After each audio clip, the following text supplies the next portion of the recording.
You're watching Action News Now. Storm Tracker weather. Coverage you can count on. There's a live look over Butte County. That's South Oroville looking north. And again, blue skies. Someone needs to maybe get some Windex on the lens of that camera. But, you know, not a bad looking view there. Is it a squished bug? Maybe. I don't know. It's better than a buzzing bug. Anyways, let's get to Chief Meteorologist Howie Gordon. Howie, it's great to see those temperatures out of the triple digits, really all across the valley, right? Feels good, looks good, yes. And I think for at least a week, we're going to stay out of those triple digits. I'm not saying we're just going to go jump right back into them, but we're looking pretty good for now. But because of that, we're going to see some other changes. We're going to break that all down. But here's our Jarboe Gap camera.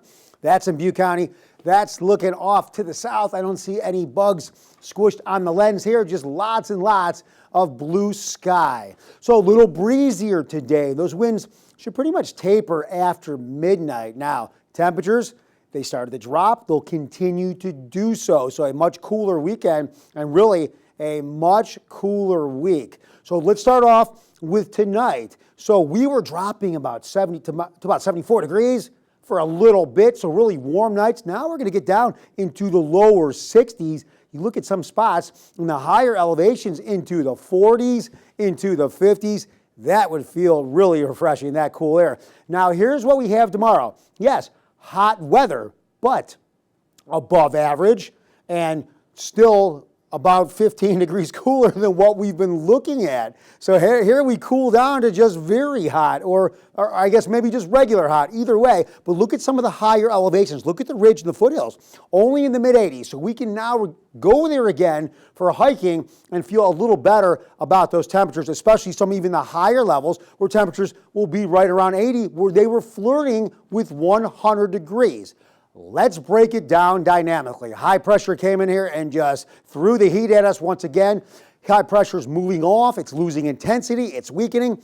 Storms pushing from the north. But for now, we're seeing that cool airflow out of the delta breeze. That's increasing our humidity levels. That's bringing cooler air to the area, dropping temperatures. But what's going to happen now as these storms swing by over the weekend, this interaction here with our pressure we have here and the lower pressure, that's going to spike up our winds. Plus, the cool, dry, sinking air is going to lower humidity levels. And what does that mean? That's not good for fire weather conditions, especially as we continue to dry and we don't see anything in the way of rain. So as human comfort sits in, we're looking at more problems potentially with fire weather and air quality. So temperature-wise, look at that. That's where we're supposed to be, 89 to 90, 91 degrees, the same for Redding. But you see a week from now, there are some hints that we start to warm up. We're going to iron out those details because we're going to have to see, is that going to be heat wave number 3? We can't, it's a little too early to tell for now. All right, let's keep it far off in the distance. Thanks, Howie.